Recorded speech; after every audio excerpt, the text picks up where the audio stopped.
বাংলাদেশের দক্ষিণাঞ্চলের টেকনাফের অপর প্রান্তে অবস্থান মিয়ানমারের কৌশলগত গুরুত্বপূর্ণ শহর মংডু। রাখাইন রাজ্যের এই শহরটি ঘিরে বিদ্রোহী গোষ্ঠী আরাকান আর্মি এবং সামরিক বাহিনীর মধ্যে লড়াইয়ের তীব্রতা বেড়েছে।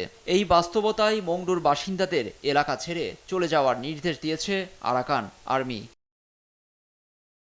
বিবৃতিতে সোমবার রাত ৯টার মধ্যে মংডু শহর ছেড়ে যাওয়ার জন্য স্থানীয় বাসিন্দাদের অনুরোধ জানানো হয়। সেখানকার জান্তার অবশিষ্ট ঘাঁটিগুলো ঘেরাও করে রাখা হয়েছে, যে কোনো সময় চলবে হামলা। এই খবরে সেখানে আটকা পড়েছে প্রায় ১০০ পরিবার। শহরটিতে জাতিসংঘের পাশাপাশি অনেক বিদেশি গুরুত্বপূর্ণ এনজিও এবং স্কুলও রয়েছে। সেখানে লড়াই শুরু হলে ব্যাপক প্রাণহানির শঙ্কা রয়েছে। মংডুতে আক্রমণ চালানোর আগে পার্শ্ববর্তী শহর বুথিডংয়ের নিয়ন্ত্রণ হারায় সামরিক বাহিনী। ফলে শহরটি পুরোপুরি কবজায় নিতে খুব একটা প্রতিরোধের মুখে পড়তে হবে বলে মনে হচ্ছে না। সম্প্রতি রাখাইনের রাজধানী সিত্তের আশপাশের বাড়িঘর ছেড়ে যেতে বাসিন্দাদের আহ্বান জানায় জান্তা সরকার, কেননা বিদ্রোহীদের অগ্রসরে ভারী লড়াইয়ে ঝুঁকিপূর্ণ হয়ে উঠছে আশপাশ।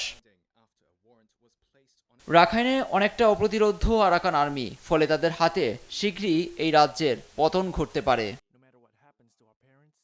এমন সংকটের মাঝেই মিয়ানমারে ২০২৫ সালে নির্বাচন আয়োজনের প্রতিশ্রুতি দিয়েছেন সামরিক শাসক মিং অং লাইং। মান্দালাই অঞ্চলে এক অনুষ্ঠানে একথা জানান তিনি, যদিও এর আগেও তিনি একাধিকবার এমন প্রতিশ্রুতি দিয়েও কথা রাখেননি।